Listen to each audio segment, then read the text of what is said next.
Okay, thank you. So declare the meeting open to the public and welcome members to the 90th meeting of the Committee for Finance in the 22-27 mandate. The last scheduled meeting before recess begins at the end of this week.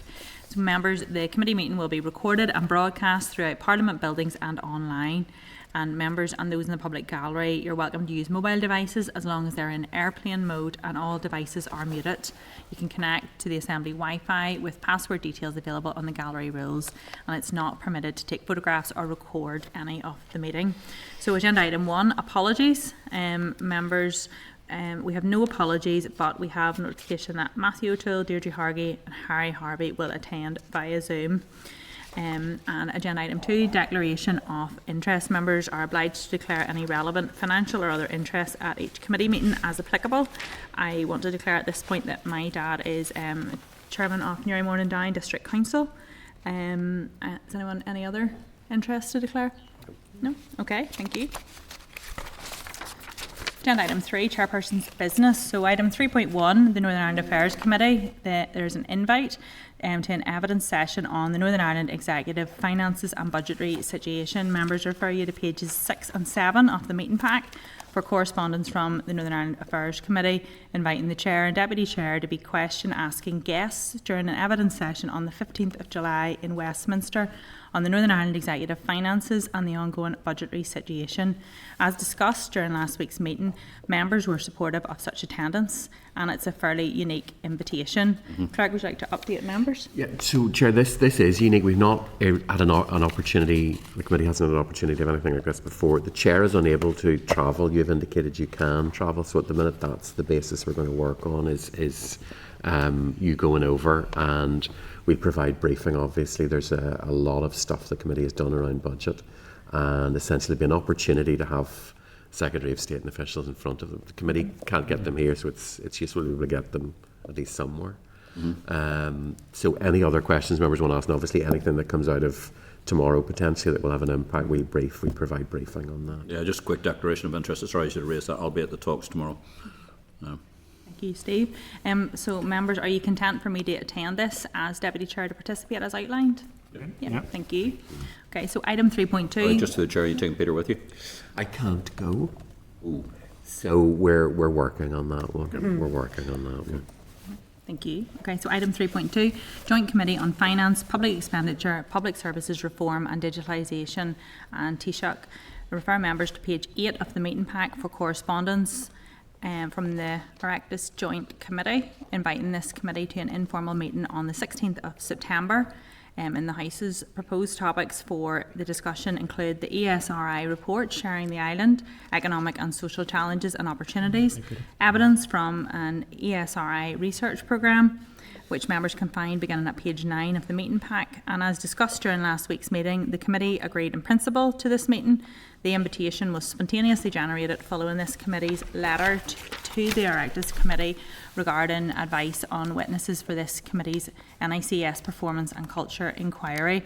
And I just asked the clerk to outline some proposed arrangements for the informal meeting. Yeah, so Chair, this one's got a bit trickier because I know some of the members have morning committees and they've effectively sent a morning agenda starting at sort of 10:30 with an informal meeting then leading on to lunch and then departure.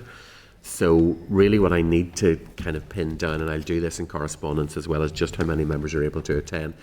As this is informal, there are no issues around quorum. This is an informal discussion, fairly spontaneously, so we had no particular plan. They have a paper they want to discuss. So ideally, if I can get some sense of how many members, then we can organise a bus down and do the informal, have the lunch, and then bring the bus back, probably leaving, coming back to here, but we can pick up people on the way. But that's kind of what we're planning at the minute. So I'll communicate with members just so we can pin down who might be able to attend. So that would be the 16th. So it's the first week back of plenary, but it's the second week of committee meetings. So we'll meet on the 9th to clear summer business and anything else that needs cleared up. And then the 16th we'll look to do this. So I'm more than happy to do that. But if we were going to be doing, sorry, through the Chair, if we were going to be down there, is there any chance if there was enough of us there, we could do the committee meeting there and sort of get people to dial in so we're getting it covered? We haven't planned a committee meeting at all for that All right, day. okay, that's right. So hence why we're going to meet on the 9th rather than starting on the 16th. So it means we'll have the first summer meeting back will be the 9th, would normally have been the 16th. So we'll move it forward to clear the day for Dublin. Logistically, trying to do anything else would not have worked for us. Provisional, yes, but yeah. Perfect, thank Okay. you. But I'll communicate with members about that anyway, okay? Yeah, no, thank you. And I won't be able to attend that. And presumably Gemma won't be I won't be either. able to. No, you'll have busy things to do. Busy things to do. But everyone content that the clerk liaises around the committee about that? Thank you. Thank you. So item 3.3, the Minister of Finance oral ministerial statement on the 29th of June 2026. Refer members to page 4 of the table pack for a copy of the ministerial statement made on the 29th of June in relation to the upcoming consultation on the Business Growth Accelerator policy and adjustments to the level of liability for non-domestic vacant rating and other related rating matters, including the next stage of the strategic review of rates. And this was also circulated to members on receipt. Are members content to note? Mm-hmm. Thank you. And item 3.4, the Minister of Finance oral ministerial statement, 29th of June 2026. Page 14 of the table pack has a copy of the ministerial statement made on the 29th of June in relation to the 25th meeting of the North-South Ministerial Council in Special EU Programmes sectoral format, which took place on the 10th of June 2026. Are members content to note this also? Mm-hmm. Thank you. Yeah, and I just at that point I had raised it with the clerk on Monday, and I had raised it with the business office. Obviously it was compliant as it was more than 30 minutes before it was brought to the chamber, but we had quite significant notice of, in particular, the rates policy statement to this committee, and then sort of to get it when you were sitting in the chamber. There's just been a couple of those with the Department of Finance lately, so I don't know if it's just a changeover in the staff, but I had raised it to yourself, Peter. So It is something I've raised with the department. it didn't used to be the way. No, we used to get a lot more notice, and because, as you say, we'd had such lengthy notice that the statement was going to be made. For the statement itself then to be laid on it, and not a complex or controversial statement, fairly straightforward, for us not to then have it well before it was being debated, just is inconvenient at the very least. But it is something I think is maybe worth looking at on a broader scale. Obviously, time scales are in guidance, and maybe that guidance is something that perhaps needs to be reworked. Steve, Steve. Just a very quick one, Chair. We've had a very good relationship with the Department of Finance, and it's always been through mutual respect and the rest of it. Something's out of kilter here, and maybe a conversation with I was going to say a conversation with the DALO, but they're not here. A conversation with the DALO just to resolve this, because I don't want this becoming an issue, but it has happened now more than once. So I think we've had a good working relationship, and I'd like that to continue. And I don't think for 1 minute John's playing any silly sods. I actually think mechanisms, I think, just need to be a wee bit sharper, and so on. Yeah. Brian, yeah. Yeah, well, I mean, I raised, as you might have heard, I raised this matter with the Minister, and I felt he was quite dismissive, of questioning when he'd given us a week notice that he was going to issue a statement, and then on the day I was searching my emails thinking, where is this statement? Yeah, and so we received it less than an hour before the scheduled time. So it didn't help when you have other business then going on. You're trying to read through a statement and work out what questions need to be asked. So, I would like some engagement, so whether that's in writing or whether you want to speak to someone. He didn't give any explanation of why it was left so late. Are members in agreement then that the clerk take that forward through the DALO? Sure. It might also be useful if I bring up an item that we were going to talk about later on, where we've had a number of DALO responses that have been extremely late, including one from January. We keep a very clear system that we share with the department, so everything is listed by meeting and number and so on, so that's why when we get it back we know exactly where it's come from and we can take it off our list. But we have found that there's been a lot of really late responses coming with those over the last number of months, and that's something also I'd like to address with the department. So if we want to bring those two issues together, and if members are content that I write to the DALO formally, but also if members are content, I'll arrange a meeting with the Permanent Secretary, because this is the sort of thing we would usually discuss at the end of a session anyway. And if members are happy enough, I will do that. just a very quick one. Sort of obviously, with Niall, sort of just getting through to the point of the permanent secretary, we need to kick this in the touch right now because of it. I have a sense there's probably a bit more than I was probably saying, but I would think that would be appropriate. Yeah. No, we'll be meeting anyway to talk about how the session has gone. So Members are we'll all in discuss agreement with that them course as of well. action. Yeah. Thank you, Chair. Thank you. Appreciate that. No problem. So item 3.5, Kenneth Gibson, MSP Presiding Officer. Members refer you to page 18 of the table pack for a response from Kenneth Gibson, MSP, following our letter of congratulations on his election as Presiding Officer. Members content to note. Item 3.6, the introduction of a commercial payments bill and consequential amendments to the construction contracts Northern Ireland Order 1997. Members refer you to page 20 of the table pack for a memo from the department, and they've advised that the Department for Business and Trade, DBT, introduced a commercial payments bill to Parliament on the 19th of May 2026. The commercial payments bill is designed to tackle late, long and disputed business-to-business payments and improve the flow of cash through supply chains, facilitating a more productive economy. And it's understood that the Department for the Economy, who are the policy lead in Northern Ireland for most of the bill's provision, will bring forward an LCM for the Executive to consider whether Northern Ireland should be included within the bill's scope. It's proposed that the bill will directly amend the Housing Grants, Construction and Regeneration Act 1996 to specifically target construction, supply chains and retention practices. The Housing Grants, Construction and Regeneration Act 1996 does not apply to Northern Ireland. The corresponding legislation here is the Construction Contracts Northern Ireland Order 1997, which is a Department of Finance responsibility, with DoF last amending the 1997 order in 2011. To avoid conflict between the bill and the construction order, DBT has highlighted that the construction order would need to be amended in line with the changes proposed for the Act in England, Scotland and Wales. So rather than seek to include the Construction Contracts Northern Ireland Order 1997 within any LCM, the Finance Minister has decided to bring forward tailored proposals through the Assembly in due course, which will allow greater opportunity for scrutiny and consultation here. The expectation is for public consultation to be undertaken in autumn 2026, and DoF will keep the committee informed of progress. I think on this, just bring members in for comment, I think that there's a lot of really good stuff coming through in that, and whenever I was previously on the Public Accounts Committee, this was something that had certainly came up in and around things like procurement and managing capital projects, and I just wonder if we could maybe ask, is there sort of any engagement with the recommendations of those through the department as well, because I do know in particular the construction supply chains and like big companies getting procurement awards and then subcontracting out in the times of payments were issues with regarding that. So it would be good if we could maybe link across to see how that interacts with it, if members are happy enough with that suggestion. Any other members got comments or require any further information on this? No? Chair, Okay. I've also asked the Department for clarification already on just what this will look like. Whether this can be done, it has to be done as a primary piece of legislation, or whether it can be done as a secondary piece of legislation. So we're just seeking clarification on that, because obviously if the consultation is going on in the autumn, and we think it finishes towards the end of September? Have they not said yet? Okay. So we don't really know what our timescales are, and obviously if there's primary legislation coming, we kind of need to know to expect that, so we can get prepared and we can do a bit of pre-legislative work. If it's secondary, then we can respond to that appropriately too. So I've asked for that clarification. I haven't had it yet.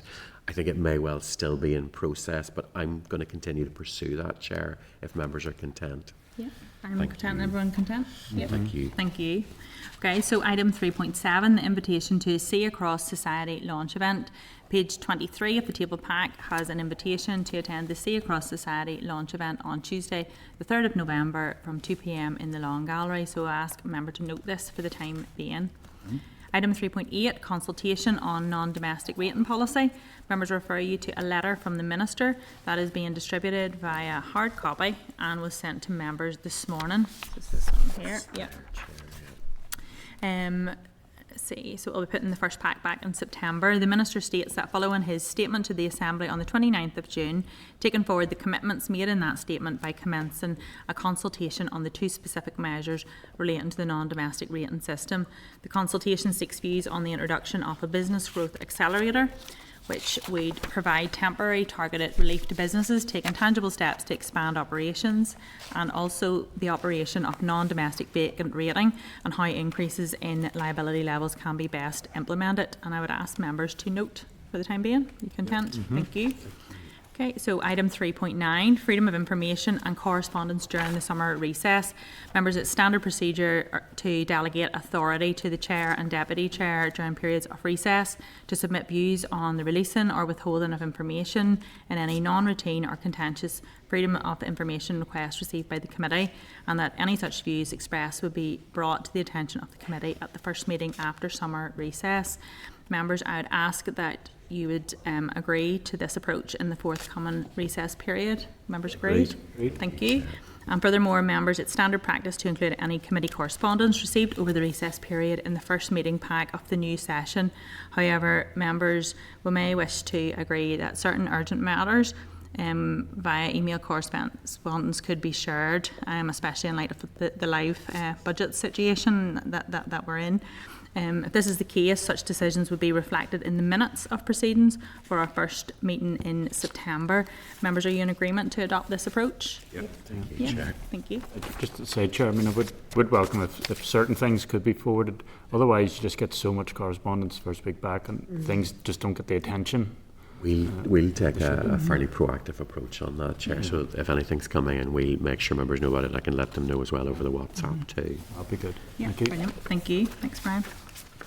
So agenda item 4, draft minutes of the meeting on the 24th of June 2026. Members, refer you to page 85 of the meeting pack. Members, are you content that the minutes at page 85 are a true reflection of the proceedings of the meeting held on the 24th of June 2026? Agreed? Okay, so I'll sign the minutes here. I sign at PP. You can go ahead and put your name on it. It's fine. It's fine. Okay, so members, that's the minutes of the meeting signed off as usual. Okay, so agenda item 5, matters arising. So item 5.1, the Minister of Finance Northern Ireland Place Name Project, page 98 of the meeting pack, has a response from the Minister of Finance to the Communities Committee relating to the transfer of the Northern Ireland Place Names Project to the Department for Communities. This committee has been copied into the response as per usual protocol and ask members to note. Agreed? Thank you. Item 5.2, Department of Finance Public Office Accountability Bill, Legislative Consent Memorandum. Refer members to page 100 of the meeting pack for the correspondence from the Department of Finance, which confirms that it is delaying the LCM for this bill until after summer recess, and it will be factored into our forward work plan from September onwards. And just ask Clerk, are we content that that still leaves it within the appropriate time frame and requirements? Will do, Chair. We're ready to go on this. As you know, the committee's done a fair bit of work. We have our report underway, and we're ready to react quickly once the LCM has a date for being brought forward. So we're content that that should still work within the deadlines that they have. That's great. And what about the LCM tracker thing? I know after our issues in the past, No, that is working good. well. It's working well, Okay. Chair. Thank you. No, thanks very much. Okay, so moving to item 5.3, if members are happy, Department of Finance oral briefing on shared property. Members, page 101 of the meeting pack has correspondence from the Department of Finance regarding the oral briefing on shared property. A new team will be put into place who will develop a work plan. An oral briefing would then be offered to the committee later in the next session, and the committee office will schedule this briefing to the forward work plan in due course. Are members content to note? Yeah, Noted. thank you.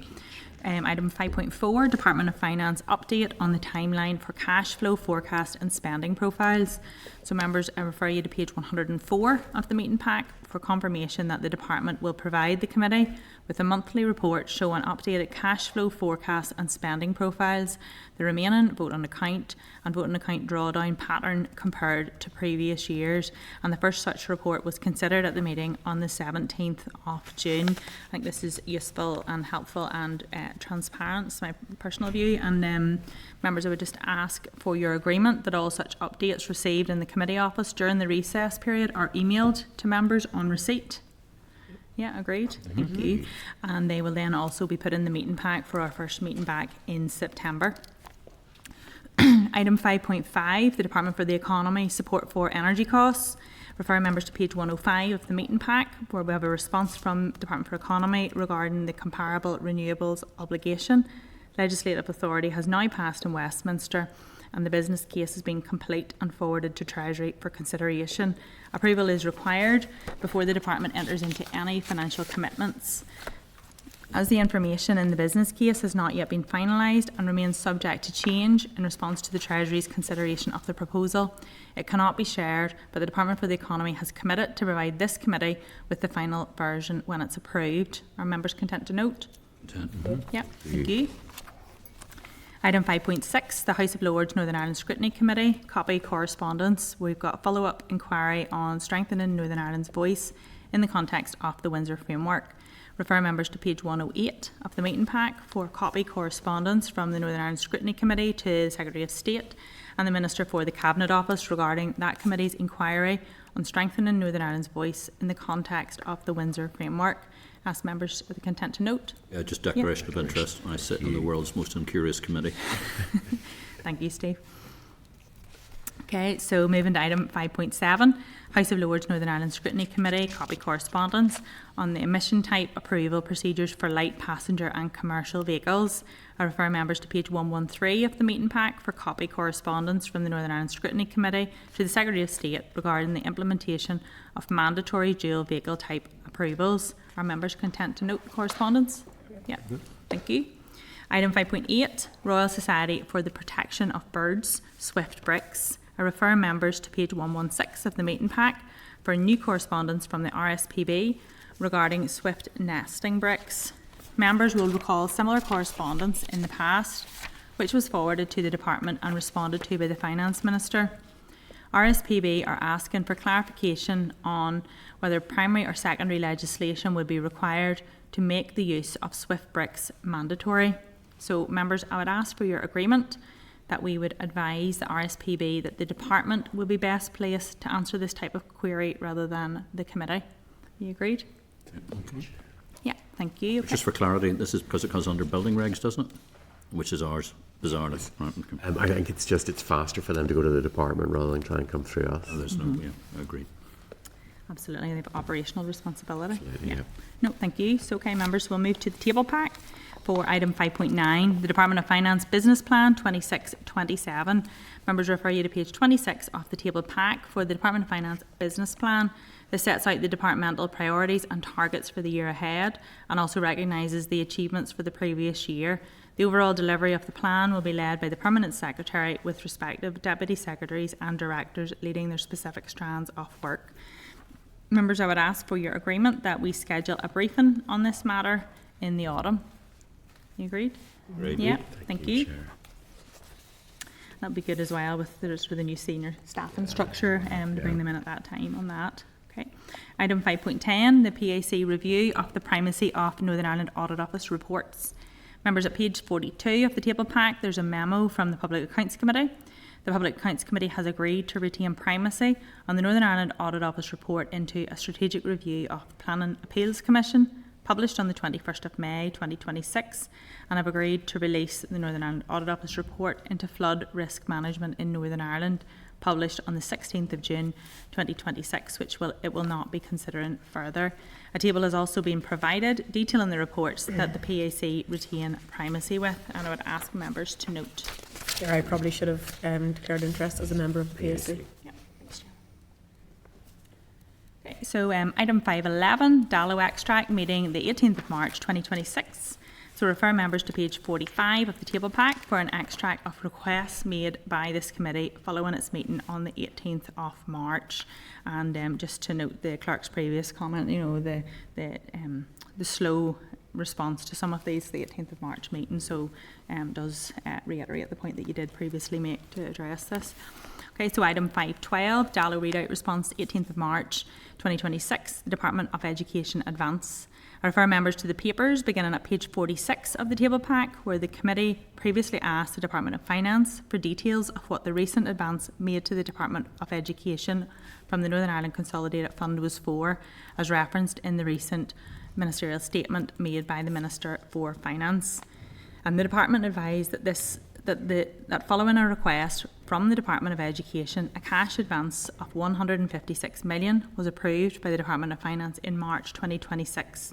At the time of the application, DE had advised there was a definite risk the department would reach the limits of their authorised net cash requirement prior to the Budget Act Northern Ireland 2026 receiving royal assent.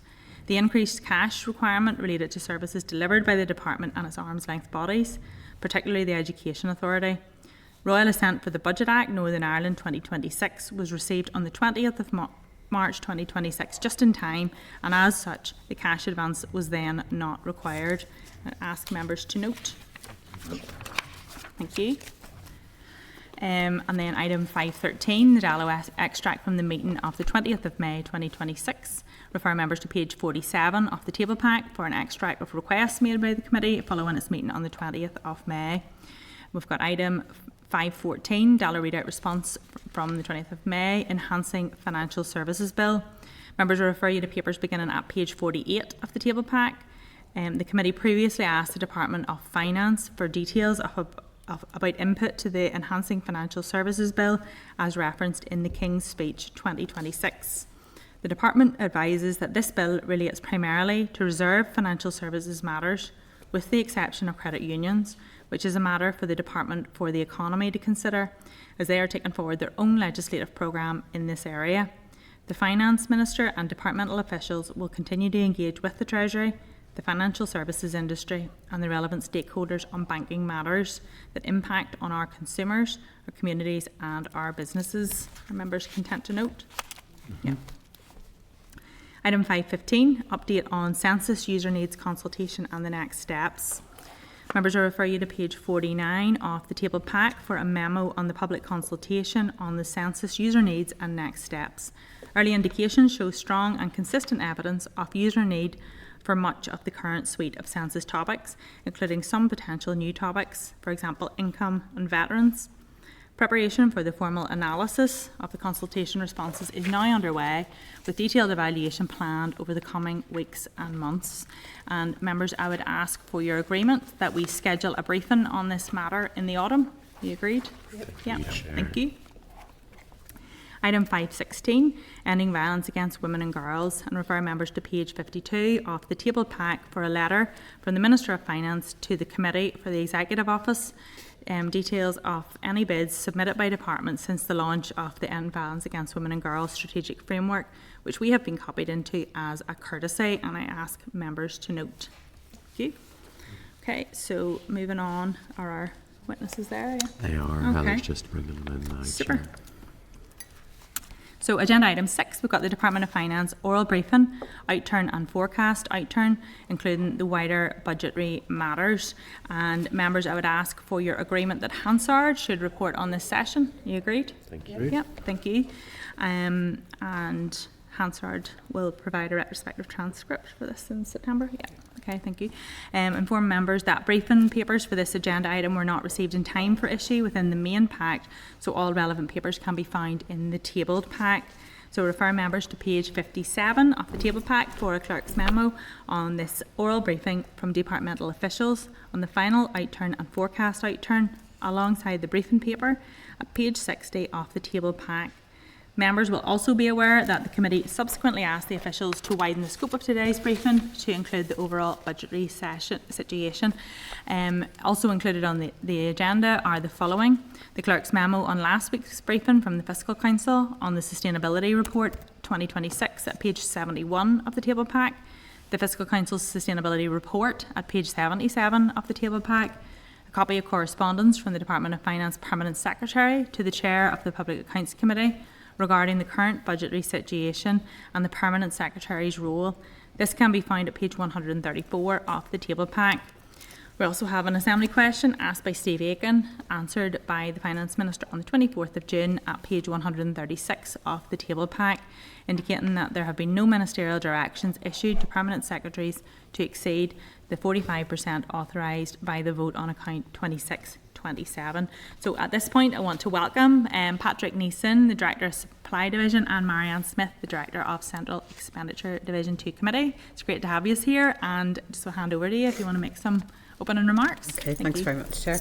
Yes, if you don't mind, I'll make an opening statement. So thank you for giving us the opportunity to come and speak to you today about the May departmental Outturn and Forecast Outturn returns, obviously accompanied by Patrick. So the committee have been provided with the May report, so I'll not go over kind of repeat the detail of it. But as the report stated, in the absence of a budget, there are no departmental control totals against which forecast outturn can be assessed. Therefore, departments were asked to provide the best estimate of their expected outturn in 26-27 based on realistic assumptions of the future budget allocations. In order to assess the overall block position, the total departmental forecast outturn was then compared against the total level of funding available, and the total level of funding available was set out in the written ministerial statement, which was laid on the 23rd of June. The report also flags that from 26-27, Treasury have reclassified what was known as ring-fence resource DEL budgets into AMI. These are the budgets for non-cash costs of depreciation and impairments. Therefore, the report covers the resource DEL, which now relates totally to non-ring-fenced resource DEL, capital DEL and financial transactions. Sorry, apologies to the Chair. We were always been complaining about what the stuff it was going to be doing with student loan impairment and student loan. That basically is now taken as AMI, is it? Correct. Okay, so that's off the bottom line. Yep. Okay. Yep. Okay. So whenever we say resource now, it's just purely so there's no purely the non-ring fence stuff. Yeah, exactly. So in the May return, department's forecast outturn shows a total resource DEL forecast pressure of 1435.6 million, a total capital DEL pressure of 418.8 million, and a forecast underspend of 16.5 million in relation to financial transactions capital. The May return is the first outturn and forecast outturn for 26-27, so explanations of variances in outturn compared to the previous month will be provided from June onwards. So we're happy to take any questions then. Okay. Thank you very much, and thanks for providing that to us. Obviously, we've all heard in the round that there's meetings and conversations happening tomorrow. Have you got any indication or details of what that will cover or happen? Not really. It's a political. I mean, there's been ongoing engagement, obviously, with our minister and executive, with the SOSNI and with Treasury, and then this is culminating in political talks tomorrow. But we're not party to the detail of those, Chair. You haven't been asked to provide anything specifically or scenario-based Not analysis? specifically, no, at the minute. I mean, they're obviously aware of the pressures departments are facing and so on and so forth, but there's nothing sort of specific other than that, you know. So it's just political talks, so you're saying you aren't involved as officials in that?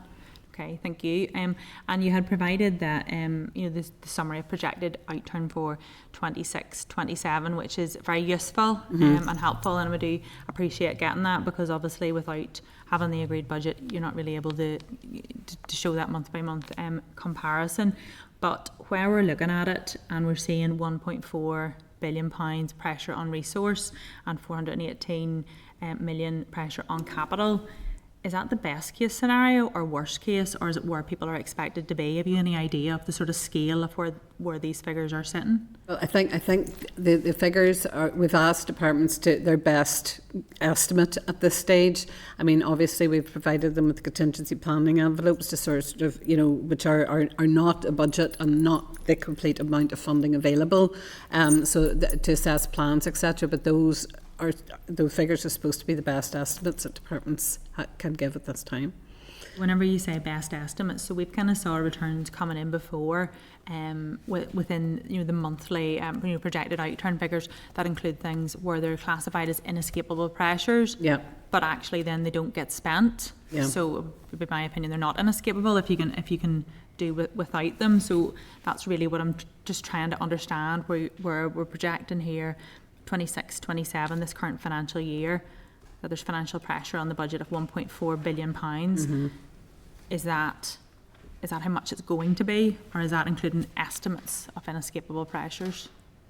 At this stage, I'm presuming that it's the estimate of what the department's best estimate of what they expect to spend in the full year. Now, obviously, as time goes on, they probably get more focused and more robust projections, but that would be my understanding, yes.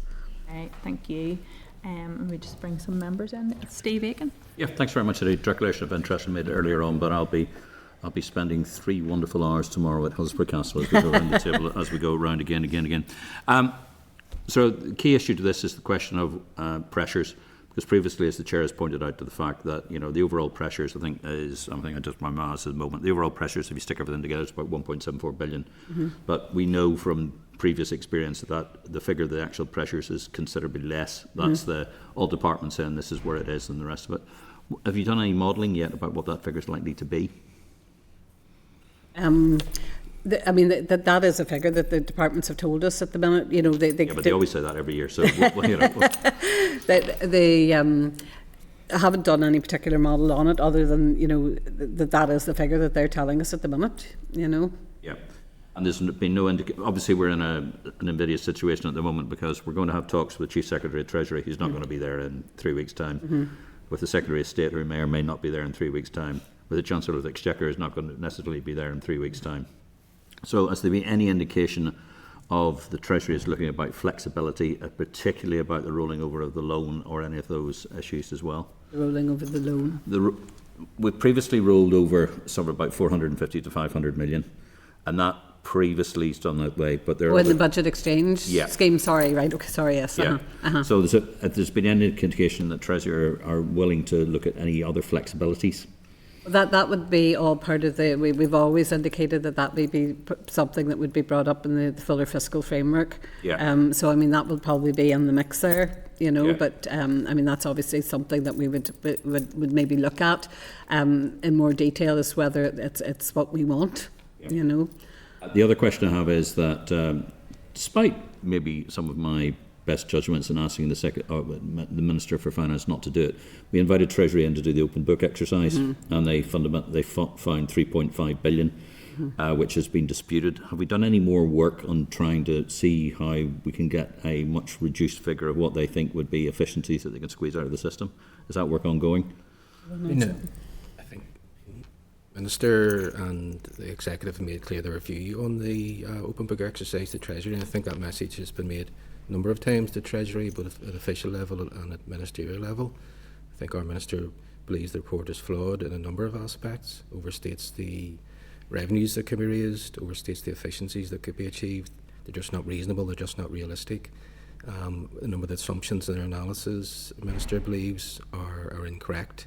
And Treasury themselves said that the analysis was done at pace, it was done at a certain level. They have said the findings are indicative. So I think that the message has been made, and I think that message has been well understood within Interesting. We had evidence last week from Sir Robert Choate, and he indicated as well he wasn't quite sure of the methodology of where the Treasury came up to it. Just wanted to know if there was any sort of work that had been ongoing to try and re-engage to get a more realistic open book, if you get where I'm coming from. No further analysis in relation to the open book and getting to an agreed figure, anything like that, no. Okay. Thanks very much indeed. Thank you. Matthew O'Toole. Thank you, Chair, and thank you, Deputy Chair, for taking the chair today. I'm off-site. Thank you, Maryann and Patrick. I suppose the question for me is, what level of expectation does the department have that tomorrow will result in an agreed budget? I suppose, as I say, political talks tomorrow, and we're not sort of party to what those are or will be, or what, assuming, however, that the executive members are united in wanting to get a budget, but they need fair funding for that. If there are political talks, and obviously, as you say, political talks mean that yourselves as civil servants won't participate, have you provided an agreed position paper or a briefing paper for the executive to bring, for the executive parties or the executive ministers to bring to that meeting? Is there a specific ask that's been prepared by the Department of Finance that executive representatives are bringing with them? Not that we have prepared. Obviously, ministers will know their own positions within their departments and the pressures they're facing. They'll also be aware, obviously, of the draft budget proposals and so on and so forth, but there's not specific ask as such been prepared by myself. It's like concerning, not concerning for you, Maryann or Patrick, in terms of your work, but I think if the expectation is that this is going to result in a budget.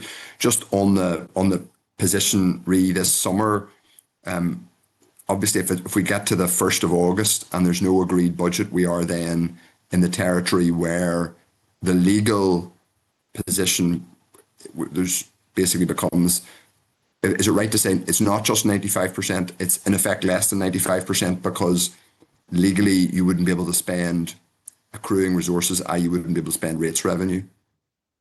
You can continue to spend the accruing resources at the moment as long as you have an expectation of a budget being agreed. It's only at that point that you would come at the end of the year when you know, if it became apparent that a budget was not going to be agreed, that the accruing resources would have to be paid back to the consolidated fund. Is there any guidance on how a civil servant or an accounting officer is supposed to arrive at the conclusion as to that they can't expect a budget to be agreed? For example, if there's no resolution in these talks, would they be justified in saying, well, they're not going to agree a budget, or do they have to wait until later in the financial year? I think that's for each individual accounting officer to manage their risk in line with the expectations of the role. You know, that obviously it's a balancing act for them. You know. Yeah, would it be fair to say that if it's for individual accounting officers to take decisions at risk, they'll effectively be asking lots of budget holders across their departments, across arm's length bodies, and indeed across delivery partners in the community and voluntary sector to currently operate at risk, because they're all in effect having to operate at risk right now because there's no agreed budget. Would that be a fair representation? I think so. And the advice to accounting officers is that, you know, they should sort of make their own reasonable assessment of the potential for a budget being agreed for the end of the financial year, and make reasonable assessments around the funding available. So the contingency planning envelopes are provided to give them indication of the minimum that they could expect, that if the Section 7 and Section 59 powers had to be enacted, that's the level that would result. But over and above that, they should still make that sort of reasonable assessment themselves when making spending decisions around the level. And they have to basically, sorry. Go ahead, sorry. They have to use they're kind of on their own, as it were, to make their judgment. Just on the expectations for individual, as I say, budget holders, I'm hearing, and I'm sure all MLAs and representatives are hearing about schemes not going ahead, apprenticeship schemes not being run, summer schemes not going ahead because people don't have budget certainty.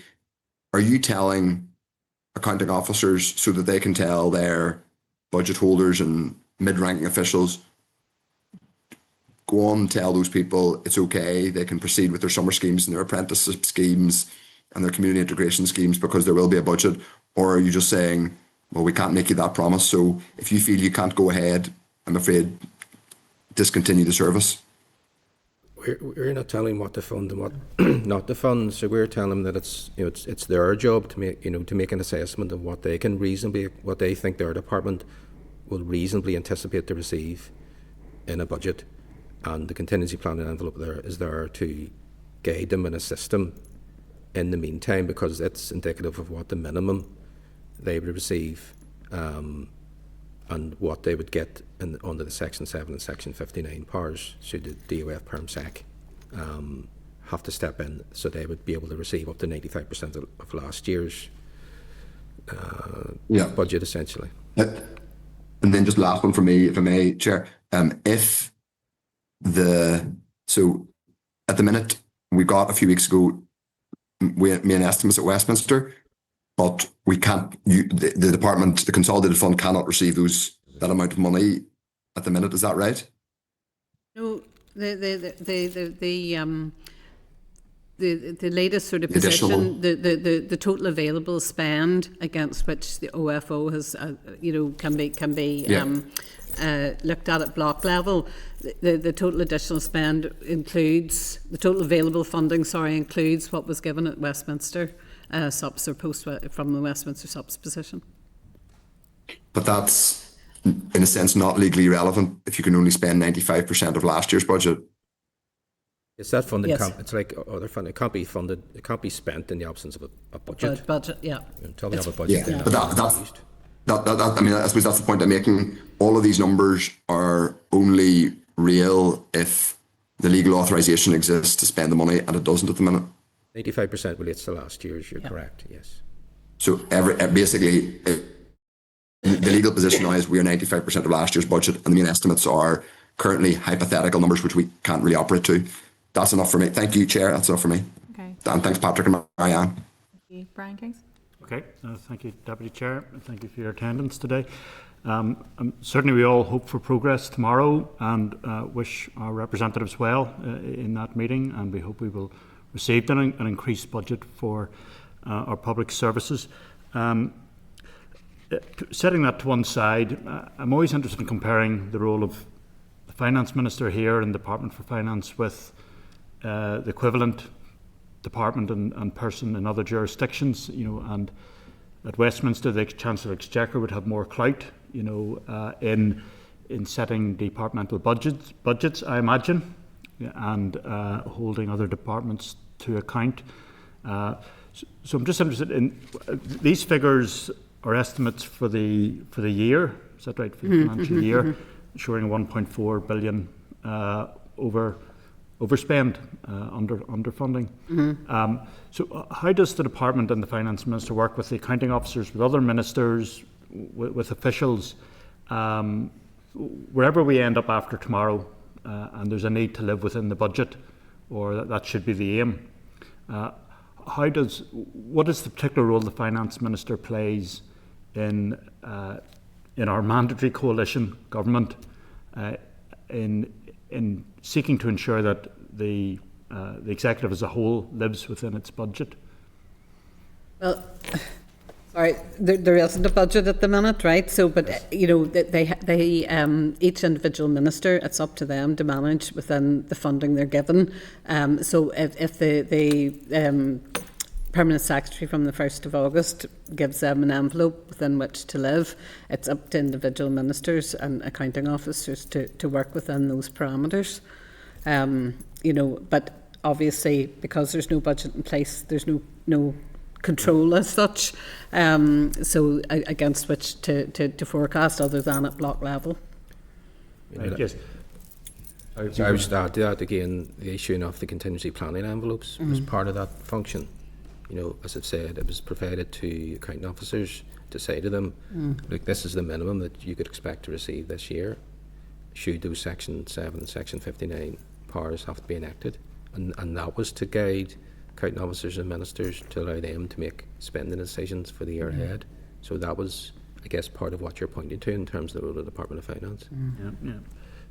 But currently departments collectively are pointing to a significant overspend.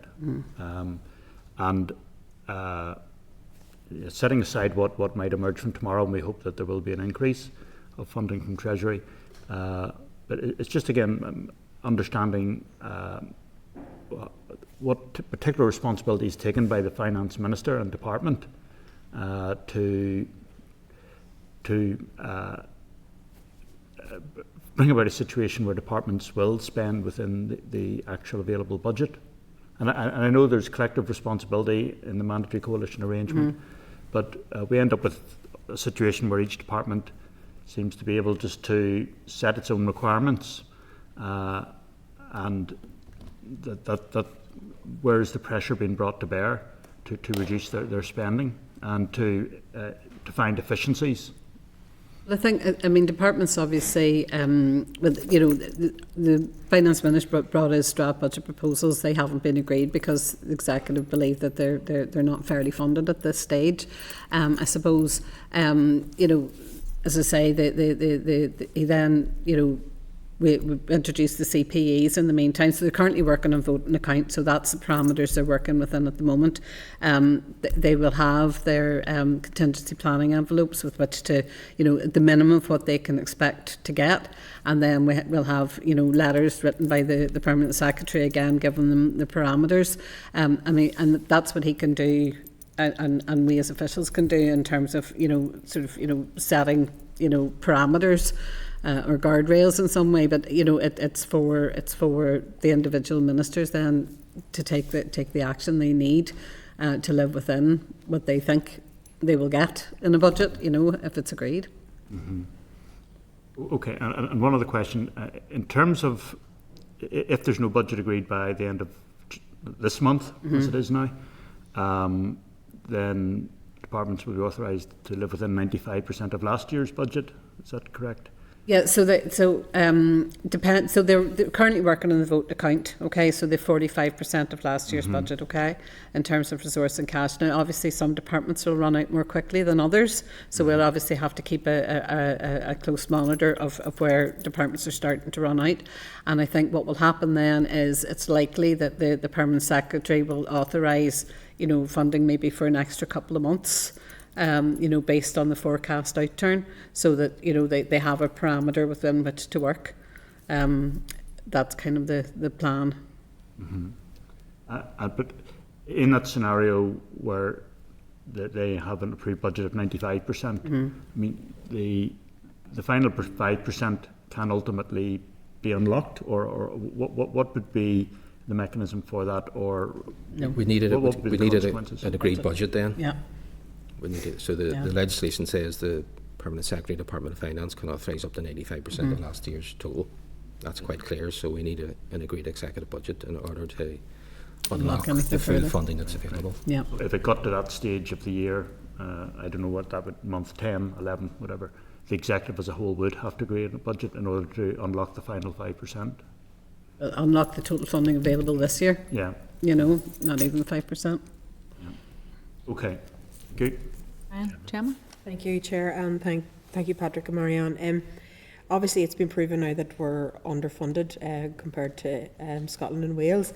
So, in terms of the ministers' negotiations and trying to get us to the funding we do need, have you, as officials, made any progress on that, or is that purely a political conversation? It's really a political conversation. Yeah, you know, I think.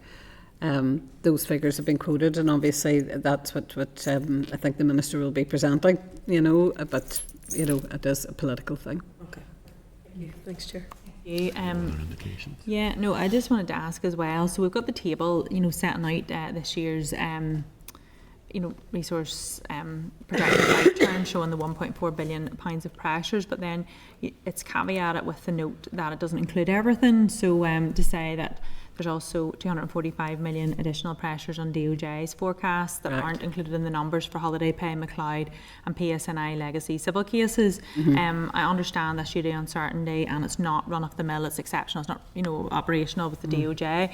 But in the notes to your paper, you're indicating that there's an expectation that the DOJ holiday pay liability is expected to crystallise during this financial year, which obviously, you know, ongoing legal cases, but you're saying it's ranging somewhere between 110 to 150 million pounds. Why would you not display that on that table and grid? Because I know you say, you know, you're not, it's political talks and you're not, you know, servicing necessarily the talks tomorrow, but whenever these numbers and figures are sitting around, if you know that there's another 150 million pounds, you're already showing here 1.4 billion of pressures for it this year, and you know that there's another up to 150 million pounds, why would you not show that? I think it's maybe noted, even another line. Yeah, I think it's noted there so that you're aware of it, but obviously because it's a legal case, because it's uncertain in terms of timing and you know, amount, you can't really put it in as the forecast. That's why it's noted separately. Yeah, no, but it's just because it's a couple of paragraphs later, you know, it's not in a wee bracket underneath the table where the scale of that number is so clear, because it is quite significant. Are there any others that you think are coming across, any other departments that should be highlighted anywhere? I know those ones are all very high profile and we're all very aware of them. I just wasn't aware that there's an expectation that would fully crystallise in 26-27, which puts a even more significant pressure on this year's budget to get that settled. But is there anything else around, any other departments that you think would put significant pressure on the budget not for this in terms year? of you know, exceptional stuff. I mean, obviously holiday pay is wider than just DOJ. I'm not sure whether that has been included in the UFO or not in health, do you? No, there's, I mean, I think that Yeah. the reason it's not stated there in terms of the 1.4 billion is because I'm assuming it wasn't reported in the forecast outturn No. return by the Yeah, Department correct. of Justice. So Correct. that's why it's Yeah. not in the 1.4. It's a disclosure thing, really, Yeah. rather than... Yes, Yeah. it's really Yeah. just sort of to give sort of full transparency around Yeah. the pressure out there. We're not aware of any others that can, of such significance. No. And in terms of the holiday pay, I think it's fair to say there's a risk that it could crystallise this year. Yeah. It's not certain, it's not definite, Yeah. but it's such a significant amount. That's why it was flagged, and Yeah. I mean our minister and other executive ministers are well aware because it's been brought to the attention of the executive by the Justice Minister. So I think it's well understood right across the executive the extent of that pressure, and as Maryann said, also impacts on other departments as well potentially. No, that's grand, as long as it is visible, clear, and the scale of it, because you know as well as I do that whilst we all read the detail and get into the analysis and read the footnotes, some people just lift the headline figures, and you wouldn't want to miss £150 million that we're Yeah. staring in the face of it there. I just wanted to ask, finally, we had the Fiscal Council on talking about their sustainability report to us last week, and just wonder, have you done any work as officials within the Department of Finance on the back of that analysis, taking any points or taking anything forward out of that? No. I think, there's certainly lots of sharing of detail in terms Yeah. from ourselves to the Fiscal Council that fed into that report. So it's probably lots of the detail, lots of analysis as well understood by ourselves as well. I think what we found particularly useful as a department was their analysis in relation to the comparison to Wales and Scotland, and the fact that they supported sort of, I guess, our own analysis, which suggests that we were underfunded compared to Wales and Scotland, and I think the analysis of the Fiscal Council suggested it was at least 1 to 3 billion. So I think that was helpful. But no, I think it's fair to say that we were, we fed a lot of detail into the Fiscal Council. There's lots of data and information sharing between ourselves and the Fiscal Council. There's definitely a lot of good work going on in the Department of Finance to be on top of that. Was it Tony and Aidan and that were in a couple of weeks ago, and very much into the detail of it, because I feel quite strongly that's the place where we need to be. It's not just waiting on Fiscal Council reports to put that out, to know that the Department of Finance are there calculating the numbers and making the case for us here in Northern Ireland as to what we should have. And then just finally, in terms of as we're moving through the year and the cash projections, I know it had referenced Steve Aiken had a question in and around ministerial directions and anybody moving beyond their vote on account. Is there anyone, as we're moving forward, do you see any risks or anything cropping up? But just as we're getting further into the year, I know before, whenever there wasn't a budget agreed, once you sort of got into mid to late summer, there's a lot of people, just by the timing of their spend, there were a lot of requests and things coming through for advances and different things. Are you seeing a move towards a lot of those over the summer? Are you expecting much over the summer? I think that different departments do move at different speeds. So, for example, utility regulator are one body who always come in very early in the year, and that's due to because lots of their licence fee income comes much later in the year. So they may be one who would maybe come forward soon with and ask for an advance for the consolidated fund in relation to cash. So I don't think we're there just yet for sort of the core departments, but certainly towards the end of August, September, I would expect that we would have to start issuing some of those Section 7, Section 59 letters. And I appreciate, we had covered it previously in the meeting, your agreement to provide us with sort of profiling how that's going on and how it compares to last year, because I think that's quite important, because sometimes whenever we see coming into our inbox an application for an advance or something, you automatically think, has something gone wrong? What's the issue here? But if this is what you always expect for timing, and we can, easily look at, a prior year comparative on the cash flow and where it is, it explains it quicker to us, and it takes a little bit of the alarm. And but we appreciate that you've agreed to do that and provide us that information. Brian Kingston. I just wanted to ask about financial transactions capital. And it's disappointing that it seems like we're having difficulty spending what's available, and I know it's restricted for private sector activities. But what's the explanation for it being a minus figure from TEO, minus 6.3 million? Detail. Do you know why it's a minus figure? Does that mean some FTCs having to be paid back, or? It's indicating an underspend, i.e. that in TEO, are you saying? Yes. Let's just see if I can get the detail here. FTC. Yeah, but I think we can come On back and 6.3 underspend. Yeah, we 6.3. can come back with the underspend. detail. We don't have it in a minute, but it probably Yeah. suggests in terms. FTC that they were expecting to draw down. Well, that's an underspend. I'm not sure what It perhaps could be FTC receipts. So Yeah, they maybe it could, just that's be actually, expecting yeah. more receipts than, because obviously FTC loans be repaid. Yes. So there may be FTC loans they've issued. So they may be just anticipating a greater amount of receipts coming back than loans going out the door. But we can certainly Yeah. check that one and come back to you with the Okay. detail. Yeah. I'd just be interested in an explanation of that. Okay, thank you. That's grand. Anyone else got any questions? No? Okay. Well, thank you very much, Patrick and Maryann. Really appreciate you being here and continuing to engage with us. So we'll see what tomorrow brings, and if there's anything coming forward, look forward to working with you again on that. So thank you very much. Thanks for coming today. Thanks, Doug. Okay. So have we any follow-up actions there? So we'll check up on the FTC underspend with TEO once we can get an explanation on I that. think that's something to do with an accounting treatment. I think it is, as Maryann had said, it's not been drawn down. As Patrick indicated, they may have got more FTC repayments through than they anticipated, which means they're not having to draw down what they expected. Therefore, it comes up as an underspend. But we do need the detail on that, so we'll pursue that, Chair. But that was so far today.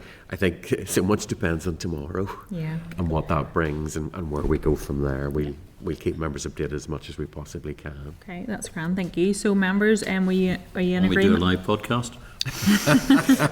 That's brave. It's too brave. No, I wouldn't want to do that. From 10:20 to 3:30. No, thank you. I look forward to that one, Steve. Okay, so members, are you in agreement that we forward this outturn briefing paper to other statutory committees? Agreed? Thank you. Yeah, thank you very much. Okay, so maybe jump forward to agenda item 8. Yeah, we'll just Yeah. keep going other way. Okay, Sure. super. So agenda item 8, the performance and culture of the Northern Ireland Civil Service Committee deliberations. So members, would you be in agreement that we go into closed session for this agenda item? Yep. Yep, Okay, thank go you. ahead, Stephen and Preston. Matthew's frozen again. Okay, we're back in open session. So members, we, in closed session, we have agreed that the clerk takes forward a piece of correspondence under our inquiry. Members all agreed? Thank you. Yeah, thank you. So refer members to page 145 of the table pack for Hansard transcript of last week's session with the ICTU, and this will be added to the evidence base for the committee stage of the bill. Okay, so moving on to agenda item 9, the Marriage and Civil Partnership Bill Committee deliberations. Members, are you agreed that Hansard should report on this session? Yeah, okay, so again, Hansard not present, but we'll produce a transcript from the recording. Members, refer you to page 126 of the meeting pack for clerk's memo outlining the responses received to the committee's call for evidence via the Citizen Space Survey. Members, a total of 22 responses were received from independent celebrants and various humanist organisations, including Humanists Northern Ireland, Humanists UK, the Humanist Society Scotland and the Humanist Association of Ireland. The questionnaire consisted of 18 questions, 14 of which related to the content and clauses of the bill. A breakdown of comments in each clause and answers to the questions asked in the survey has been provided for members' consideration today. In summary, the results of the Citizen Space questionnaire indicated high levels of support across the main provisions of the bill, including allowing belief bodies to conduct marriages, extending temporary authorisation arrangements, and raising the minimum age for marriage and civil partnership to 18. Most questions returned clear majorities in favour, with particularly strong support for recognising non-religious belief marriages and increasing the minimum age. A smaller number of questions, particularly those relating to eligibility requirements and definitions of religious or belief bodies, showed more mixed views, with some respondents expressing uncertainty or calling for further clarity. Overall, the questionnaire findings indicate general support for the bill's policy aims, while also highlighting respondents' expectations that the legislation provides strong safeguards, clearer definitions and effective oversight of organisations authorised to solemnise marriages.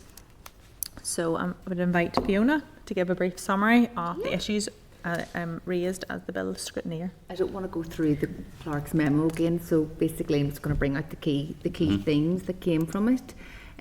So as we know, the Citizen Space questionnaire ran for 6 weeks, from the 1st of May to the 12th of June. It covered the main provisions of the bill, including the recognition of belief marriage, the treatment of belief bodies under marriage law, and the proposal to raise the minimum age for marriage and civil partnership from 16 to 18. Overall, the responses show broad support for the main policy intentions of the bill. There was particularly strong support for allowing belief groups to register people to perform marriages, and for extending the temporary authorisation arrangements to belief bodies. And then again, finally, for raising the minimum age for marriage and civil partnership to 18.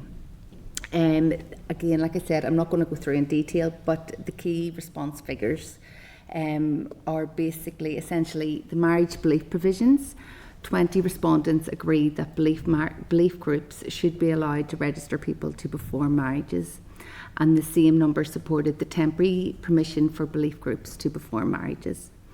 18 respondents agreed that references to religious bodies and religious marriages should be expanded to include belief bodies and belief marriages, while 19 agreed that belief bodies should be treated the same as religious bodies under marriage law. The most mixed response was on the proposed definition of a religious or belief body. 11 respondents agreed that the definition should allow for different forms of organisation. 5 disagreed, 4 were unsure, and 2 did not answer. So this is possibly an area where members may wish to explore further, particularly in relation to clarity, safeguards, and the eligibility criteria. On part 2 of the bill, it was very clear. There was clear support for raising the minimum age for marriage from 16 to 18. Again, the same was reflected with civil partnership. What I would highlight in relation to the criminal offence, there was 16 respondents who supported this, and 1 respondent was unsure and 2 did not answer, but there was no respondents that disagreed with this provision. We also asked for additional comments, and the main themes from additional comments were all in relation to part 1 of the bill. Humanist organisations, including Northern Ireland Humanists, Humanist UK, Humanist Society of Scotland and the Humanist Association of Ireland, they all give their feedback and very much supported putting belief marriages on a statutory footing.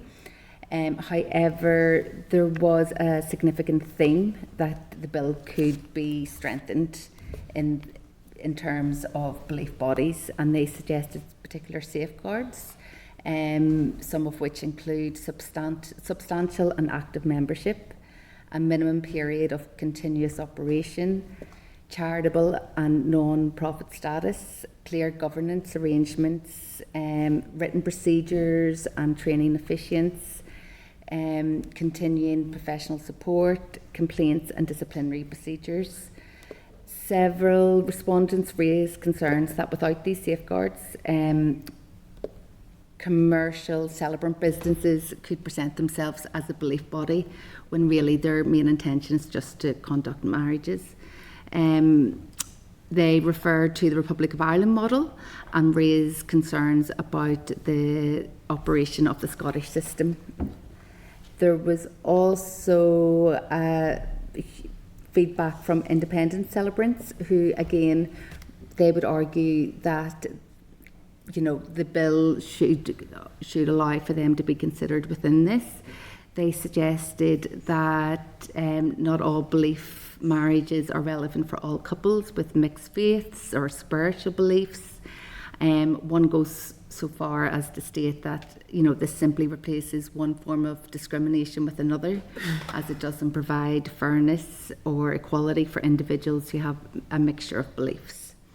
The Give Couples a Chance movement argue that addressing this matter now would be saving have to revisit it at a later stage, because they would be concerned that again there would be another legal case similar to Smith, in terms of not giving individuals the equality in the laws, in relation to independent celebrants. So in summary, really, the main issues are the definition and regulation of belief bodies. That's a concern. The standards expected of authorised celebrants, the risk of commercialisation and the position of independent celebrants. Thank you very much, Fiona. There's a lot of work went into that, and thanks for all who were involved with the citizen space and the analysis of it. It's very, very useful to have all that, and really appreciate it. Have any members got any comments to add or questions around that? Well, it's good to have it. Good to have the detail there in the pack as well. Chair, it picks up on, I think, what the committee have discussed before as the main issues coming out of this. There's and what's nothing been really conveyed. new that we haven't already picked up. It consolidates all that, And, Chair. and everything that's kind of been raised as an issue, I think we have scheduled it for further discussion. What is the date on this one for the consideration stage again? I can't even remember. We November? are 13th of November is when we finish committee stage, and ideally, again, that's a deadline, not a target. Yeah. We have oral evidence from the humanist scheduled, and we see where we go from there. We have a lot of written evidence in. We've written evidence from all the main churches and others, and I think, as you said, has raised the issues that we expected to be raised through the citizen space. And it's really going to come down to committee scrutiny of how the regulations are brought forward in terms of what the criteria are for organisations to qualify to be able to perform marriages. In terms of the independent celebrants, that's a trickier question because obviously a lot of them are individuals who that is their living. They are there as celebrants. They celebrate weddings. They also officiate at people's funerals and so on. But it'll be for the department to just see how they want to navigate that. And obviously the committee is aware that the regulations will come via draft affirmative resolution. So it means that regulations can be brought, but they can then also be rewritten. Okay, thank you. And it'll be the House that decides. Okay, so members, are you in agreement that we include the issues raised in this for committee stage of the bill? Yep, thank you. And I don't think we'll have any follow-up actions because everything that we have raised then will be covered in further sessions, and we'll come back to it. Okay, so thank you. So members, refer you to page 155 of the table pack for confirmation that DSO officials will attend the committee on the 7th of October to address issues raised during the committee stage of the bill. So members, can I ask for your agreement to add this session to the forward work plan?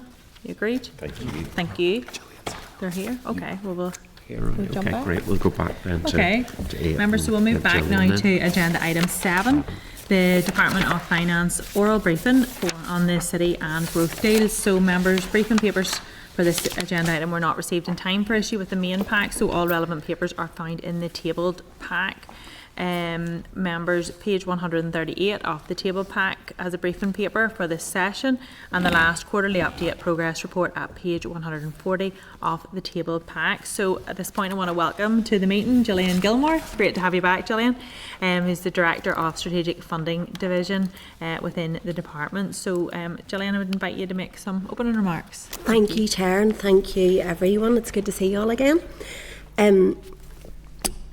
So obviously you're here today to talk about city and growth deals and give you an update, but if I may, Chair, I wanted to let the committee know just of a slight change in my remit. So my remit in the department has expanded, if you like, recently. We had some restructuring within DOF, and it was agreed to merge the City Deal Division and the Strategic Funding Division under SPAR, so that's now Tony Simpson's command. There are a few synergies and similarities with the programmes and stakeholders and stuff, so we thought this was a good idea, and it resulted in a cost saving, which of course is never a bad thing. And so just to let you know, my remit as well as city and growth deals now also includes sponsorship of the Special EU programmes body, looking after the Peace Plus programme, as well as there's an oversight then of that programme and an oversight role for the UK Government's Local Growth Fund. And I was going to suggest then for your forward work plan next year that we'll have a session if you wanted on both of those work areas around autumn time. So I just wanted to update you on that. So obviously the purpose of today is the city and growth deal update. I was last here, I think, when we were in Studio Ulster, which was about a year ago. I know you received the quarterly high-level updates. I heard your chair saying to committee members that it's in your packs. The last one I believe you would have got was around April time, and we're just in the process of drafting the latest one, so you should have that within the next month. Some good progress since last year, particularly the Causeway Coast and Glens growth deal. So you probably are aware that the Causeway Coast and Glens growth deal was signed in April, 29th of April. Just to flag, this was actually about 2 months earlier than the target date, and we were really, really pleased that we were able to push that forward and streamline some things to get that done, and speaks to the excellent partnership and collaborative working. The Council then is finalising ancillary deal documentation, and that enables the drawdown of funding to happen via the contracts for funding so that they can properly move into the delivery phase and get the money. Work's underway on the contract for funding for the Centre for Food and Drug Discovery project in New Union Coleraine. That was one of the flagship ones, and that contract then would allow the funding to be released. The deal had adopted a phased approach to the business case approval so that we could get to the projects that were the furthest advanced over the line and start delivery. So the remaining business cases then are being developed and approved so that they can get on with the rest of the projects as well. So moving to the Belfast Region City deal, it's continuing to make steady progress across all of its projects. We've had approval of addendums for I4C Innovation and Clean Tech Centre, Destination Royal Hillsborough and the Gobbins Phase 2. Construction started last month on the Newry Theatre and Conference Centre, which is part of the Newry City Centre Regen project. And a key objective of the deals, as you will all know, is to leverage further investment, and we're really pleased that there's some encouraging signs about that, and we've had some early wins across Belfast Region City deal, and I need to look twice at my notes because I keep thinking this is an amazing figure. We have additional investment exceeding 150 million, which is, it's really great, and that's, you know, it's showing that the deals are doing what they're supposed to do. Derry City and Strabane District Council City deal then, it's making steady progress across its portfolio of projects. There's an appointment of the integrated consultancy team across the 5 Strabane regeneration projects.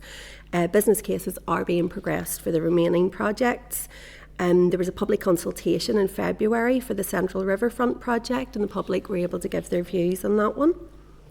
And if we move to Mid-South West, I know the committee had been asking some questions on its progress throughout the year, and I'm pleased to report there has been some progress.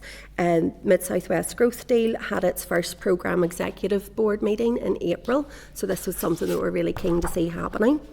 And we were advised just last month from the Armagh City Brambridge and Craigavon Council Interim Chief Executive that there has been broad agreement for ABC Council to maintain the lead council status and to be the accountable body. So that was a wee bit of an issue that we needed to resolve around the governance. So again, I'm really pleased that I can report to you that that's now been resolved.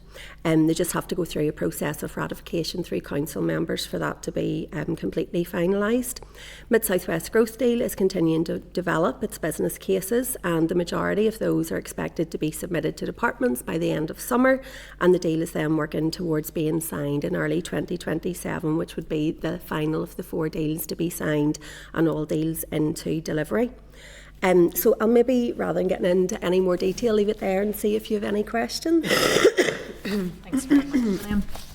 And definitely seems a sensible merger of the roles there, because you get that oversight of all these big strategic projects, especially SEUPB, the cross-border Peace Plus, and there's so many different things going on. And I think it was Brian had asked even in the chamber the other day of the minister about, you know, aligning programme for government with all these different big projects going on. So I think that's a really good move, and we look forward to getting something scheduled in the autumn, I think, to cover that. New way that's coming forward, and again, really good to hear the progress on the city deals. As we're sitting in constrained financial environment, everything's quite negative, but to see these progressing and doing good things is brilliant. We don't often celebrate the good news, and for the Causeway to be signed, and you say 2 months in advance, you didn't hear a big celebration of that. So just well done on that, and really, really good to see it, and across the board with the progress. Just a couple of things, you'll not be surprised. Belfast Region and City Day, there's no mention of the progress against the Mourne Gateway project. So obviously we had saw the project in the original deal stopped, and another one come forward, stopped again, and I know the council are in discussion of developing a business case, but I don't see it anywhere in your report, and everything's reporting as green.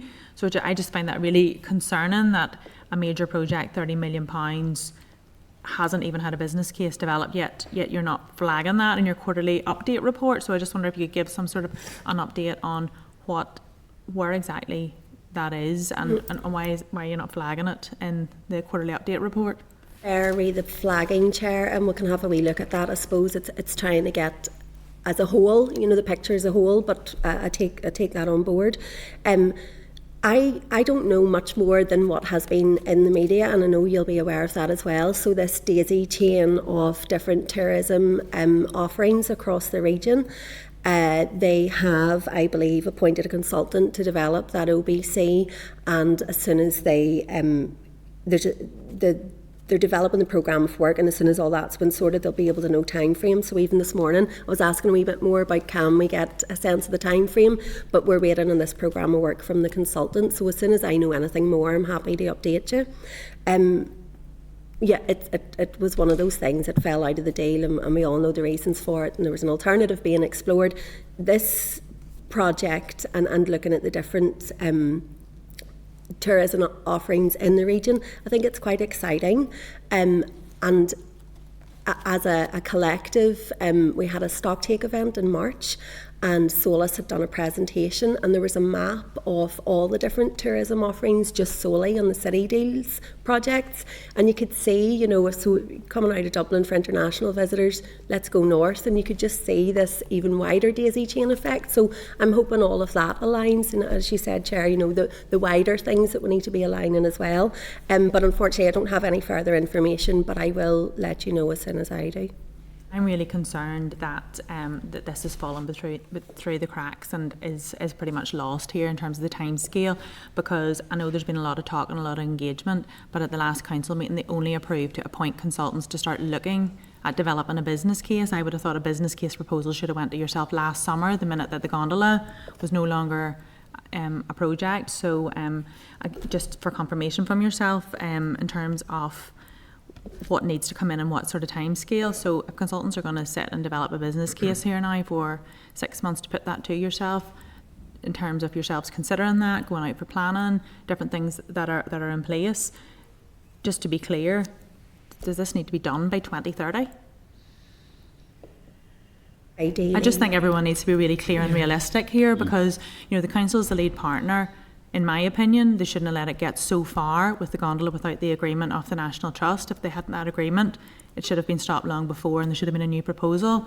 Everyone else is progressing here, where you've got the excellent things like Studio Ulster that are open, and we can see it, and you're saying here investment flowing in of around 150 million. You've signed Causeway, Mid-South West progress, everything's progressing, whereas you literally have in the Belfast City and City Deal one an entire project that doesn't even exist and hasn't even got a business case drawn up right now. So I just would seek a little bit of clarity in terms of the timescale, the urgency, and has that been communicated back to the council, because it's my understanding if the project's not delivered by 2030 that this is the scope for this. So if we're falling away behind that, is it time that was made a little bit more clear to everyone? Our points, Chair. I'll take it away. I'll talk to the Department for the Economy as the accountable department as well. No TNI are involved in it.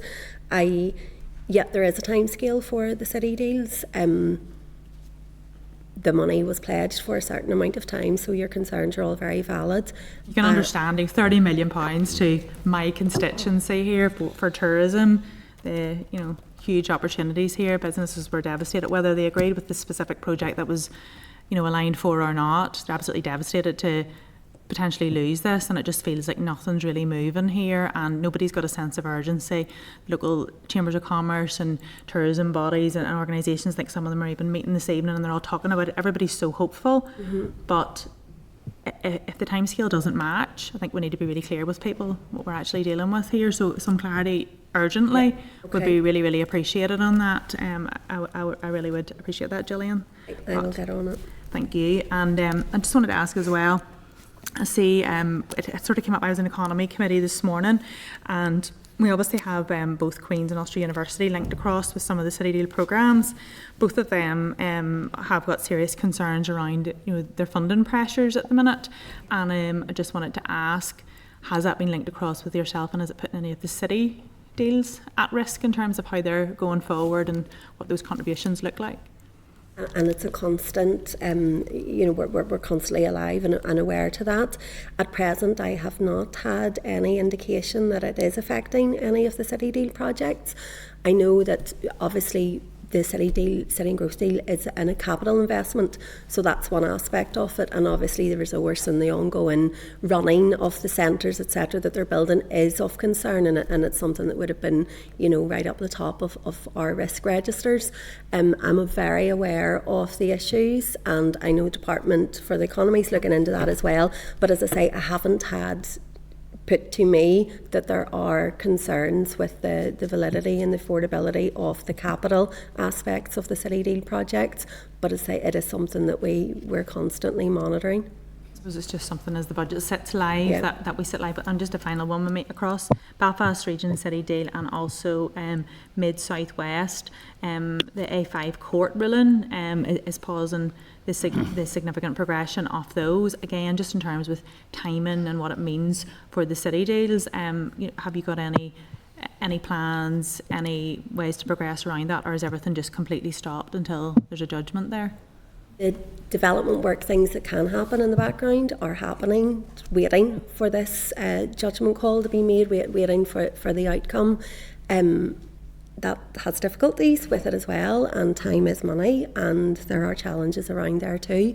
It's obviously Department for Infrastructure delivering those roads projects, so there's a bit more of a pressure then on them to put the money, and as time goes on, the pots, so the funded envelope that we had pledged for City and Growth Deals is increasing, so the value of that has to be queried as well.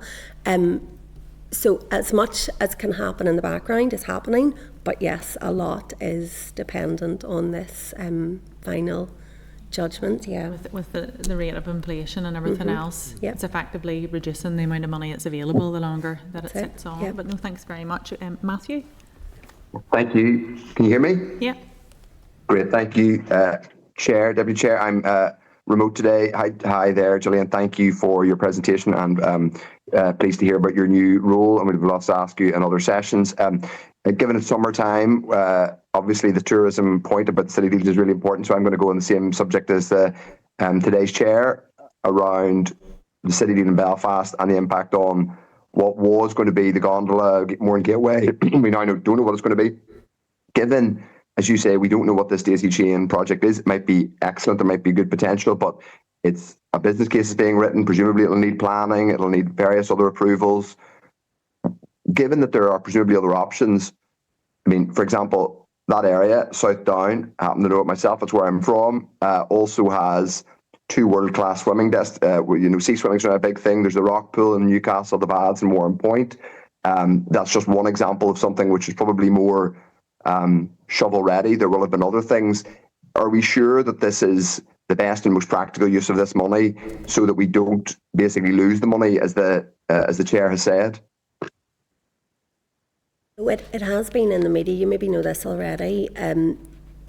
The daisy chain at Kilbrony, Forest Park, Slieve Gullion, Delamont, linking into the Castle Welland, and the plans for the Treetop Walk, the Moran Gullion, Strangford, the UNESCO site. So there were specific areas that were identified. The benefits of all of those and the exact detail of it and the funding that would be attributed to each of those areas, I don't know, and that would have to come out of the business case. Again, I don't have more to tell you. I guess that would just have to be tested at that business case stage.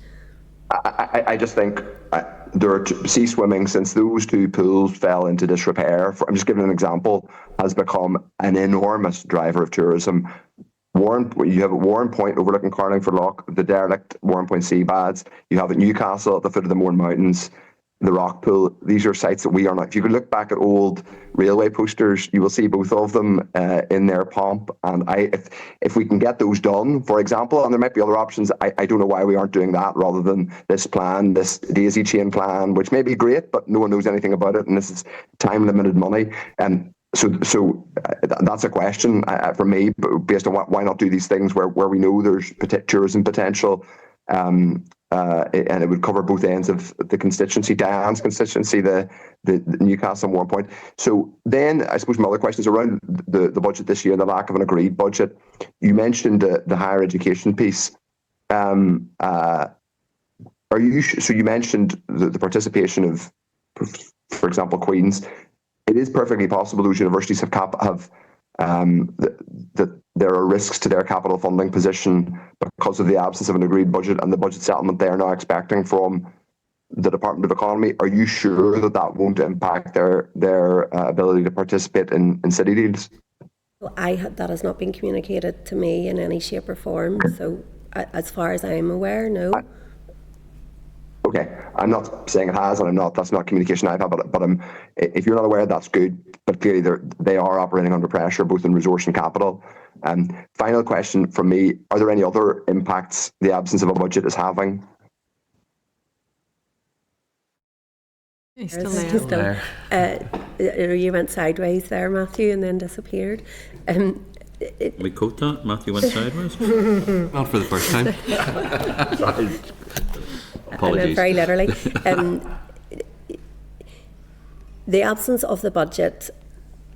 So ring-fenced funding, to my knowledge, was included in the contingency planning envelopes at 100%. And obviously with the City and Growth Deal funding, I'm looking at that blank screen and I'm going to look up here. With the City and Growth Deal funding, an element comes from the executive and then an element comes from the UK government. So it's all about managing that and drawing it down. So I am not seeing any concerns with the absence of a budget on the City and Growth Deal projects.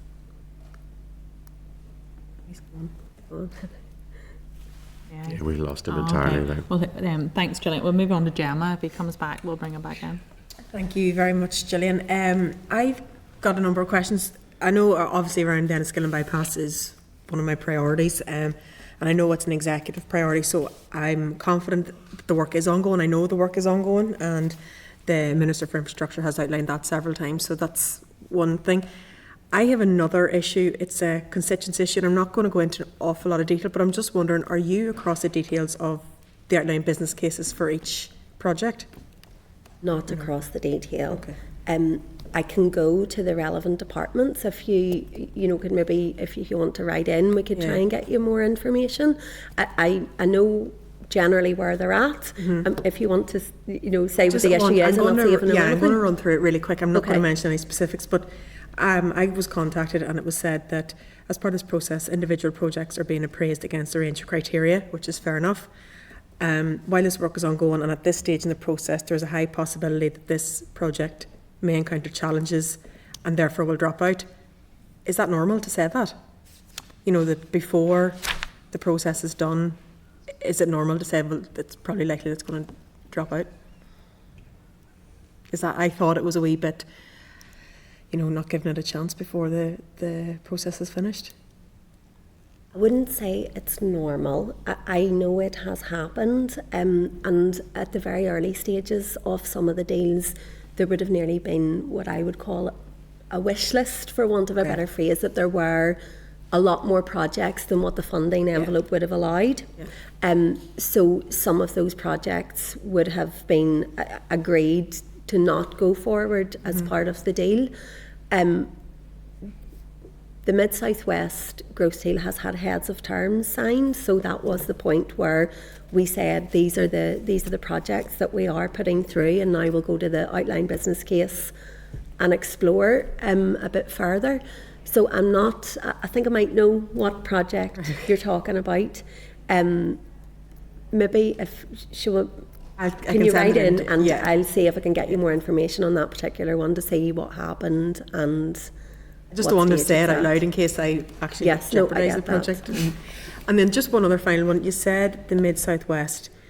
I think, did you say it was going to be signed in 2027? That is the target, and we will pull out all the stops to try and make that happen in early 2027. It says here that it's winter 2026.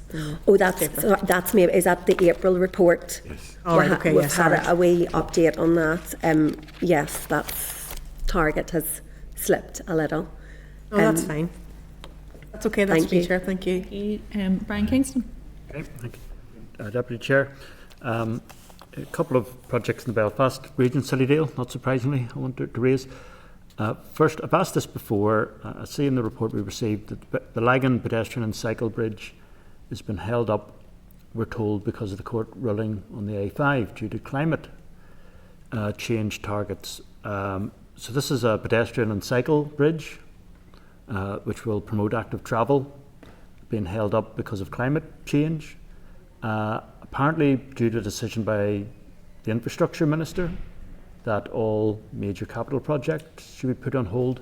This makes no sense whatsoever. Can you shed any light on why this is being held up as a cycle and walking bridge? And it's similar to the logic of the A4 Enniskillen bypass, which was all about congestion and removing it and cleaner air, etc. So a lot of these schemes would benefit, but I guess there is an element of capital building and building works there. I don't know enough about it specifically and the Infrastructure Minister decision, as you had said, Brian, so perhaps you would allow me to come back. I'll maybe get in touch with the DFI colleagues and just find out a wee bit more about that. I would hate to say anything that I couldn't stand over that I don't know the detail of. Right. Certainly, I mean, raised at the end, I think we should be writing, whether we write to the Minister or to the Infrastructure Committee. It doesn't make sense why a pedestrian and cycle bridge has been held up because of climate change targets. It's just baffling to me. And of course, we all know that meanwhile the price will be going up, and the project could end up in jeopardy. Okay, well maybe we can follow that up.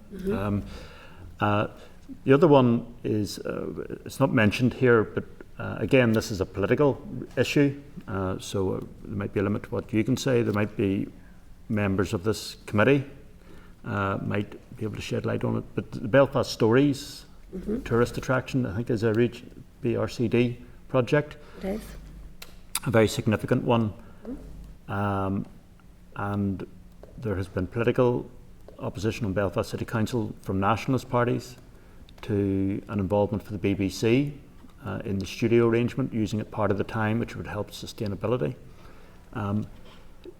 Is that delaying the commencement of construction, or is construction going to proceed, and is there a timescale for the commencement?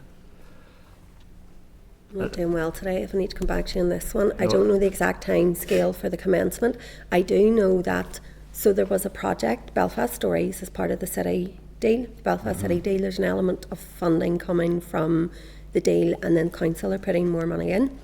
There was a business case was approved, and then this notion of the expansion, as you know, and obviously it's in the media, and it's politically hot right now, and it is very current, and there's so I believe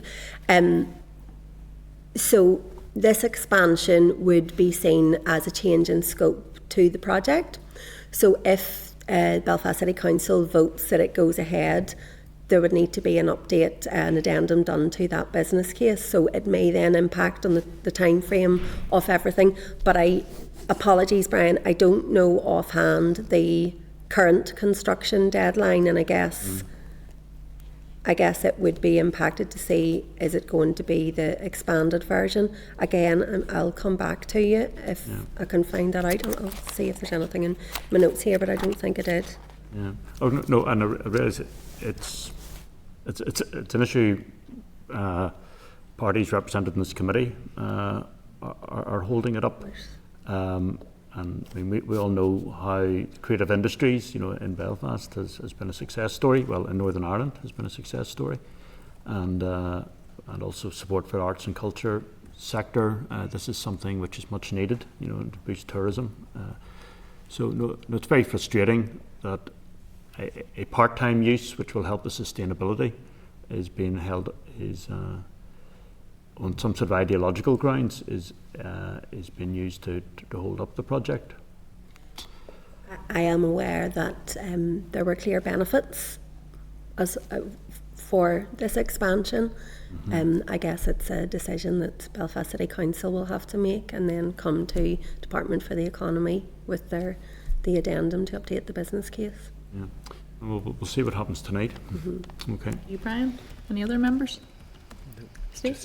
Yeah, just a quick one. I see you've now won the sort of ERDF, ESF, Cohesion Fund, Agriculture and all the other sort of fund things that used to be part of the remit when we were sort of part of Europe, but it's also part of the sort of the regional funds and how we're looking at growth funds. You'd be aware, Jillian, that in Europe they've all been amalgamated together and they've been repurposed for other things.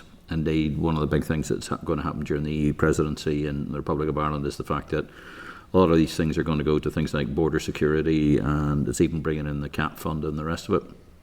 So previously there was a sense that when it came to Peace Plus funding and the rest of it, that would be sort of matched in a particular way by the Treasury, or when we were looking at how we were looking at all the funding model across the piece was.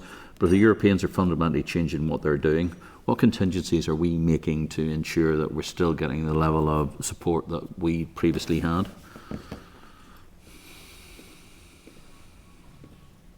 I may need to come back to you on that. I was here. I thought it was for the city and growth deals. Oh, sorry, but it's the way that I'm sort of anticipating slightly how tomorrow's going to go, and a lot of funding that has been previously not allocated is probably going to be parcelled into the. Oh, there you go. Thank you very much indeed. There you go. Suddenly, miraculously found £500 million down the back of the sofa. But one of the issues has been about how there's been match fundings, and the reason why that we've been saying to sort of UKG we need to keep up with these fundings, particularly in areas of Peace Plus and the rest of it, because of what the European dimension's been. The European dimension is changing dramatically. It's not going to be. It's going to be entirely different in 6 months' time, and it's how we are trying to explore those issues to do that as well. And my final question is: I take it by your response, and I didn't expect any other answer, to be honest. But I would imagine that city and monies that haven't already been spent or haven't already been allocated on city and growth deals might, bearing in mind what Andy Burnham's recent statements about sort of Manchesterisation, whatever that means. Hopefully I'll get an answer on that tomorrow. But how that's going to look and how that's going to change in sort of regional balances and funding coming as well. Have you had? It's obviously early days yet, but you know, as soon as you get any indication from HM Treasury about how these things are going to change, it'd be very useful if we knew, because that will shape a lot of what our thinking is. Our thinking is where it's been. I think in 3 or 4 months' time, it's going to be an entirely different. The funding mechanisms are going to be entirely different. I'm just worried about we're not going to be left out, because we're anticipating a lot of monies coming through for growth deals and the rest of it, and I'm not so sure it's going to be there. I think it's going to be repackaged into something else, but yeah, we'll see. That's me just speculating, but I've been wrong before, but not often. Yeah. No, it's the danger of ongoing delay. Yeah, well, that's a point we're trying to get. You know, if it hasn't, the contract hasn't already been signed, sealed, and it's in the process of going, you know, government might just go, we're going to use it on something else. Ours are still very much I know, from the pause, so I wasn't expecting I you know to go exactly there. what you're feeling. Yeah. But that was the new Labour government. I know obviously politics are changing there, but the point was made and the case was won, if you like, when we got the money and we had that pause unpaused. So I'm optimistic that stays, but we'll wait and see. If I get any whiff of anything, absolutely happy to update the committee. Yeah, I've just had a very nice note here from certain politicians in London, just so I've been sitting here and I'm thinking, a lot of things are going to change soon. Okay. But just be aware of that. Yeah. Okay, thank you. Thank you very much, Steve. Jillian, I just wanted to ask you, in the update report, we're saying we're awaiting the publication of the audit officer's report on the study of city and growth deals. Have you got any indication of the timing of that? I believe it's in its final stages, and I believe it's going to be published imminently, shortly. So yes, watch this space. There's only so much I can say on that, so we'll let that play out. Yes, there was we've seen drafts, and there is to and fro and explanations and stuff, so that is imminent. Oh, great. Yeah. Exactly what the audit office have said. Yeah. Is it? We didn't plan that. We'll look forward to seeing that as well. But Jillian, I just wanted to say thank you very much for coming in and updating us again. You know, you are a very good good to come and keep giving us the very detailed updates that you are. And, you know, as I say, you don't often celebrate the good things, getting things signed, getting them signed early. And as you said, to have that sort of indication there from the innovation centres that you're already attracting a further £150 million of investment through them is really good news. And I think we do need to capture and package and make sure that we're all sharing those good news stories whenever they do come. And just thanks very much on behalf of the committee for coming. I look forward to Sorry, and I should have maybe mentioned at the start, there was also, you maybe saw in the media, there's an 8 million investment in from AMIC as well. So it was, so there's, you know, there's more. Sorry, you know, I get quite excited about all things city days, but it's lovely to be part of it, and appreciate you having me here. Oh, thanks. That's why you're so good at your job. Thanks, Jillian. Thanks for coming. Thanks. Okay, so Clark, we'll have a few action points. So we have a couple of letters, Chair. We've a letter to the Infrastructure Minister, if members are agreed, about the issues that Mr Kingston raised, and we'd copy that to the Infrastructure Committee. Would members like to write as well to the Economy Minister around just whether or not there are any concerns around whether universities will be able to match the capital funding that they have previously indicated would be part of the plans? Yeah, if I could even just elaborate on that, just because we've been dealing a lot with, you know, the funding pressures on the universities and a lot of the mechanisms around that, and that's all, you know, being dealt with nearly in isolation because it is such a serious situation. But the fact that they are engaged with capital commitments also with the city deals, I think obviously that's under pressure too, but it's not necessarily the university's first priority. So if members are in agreement, I think it would be good to see what that means for our city and growth deals. Members agreed, yeah?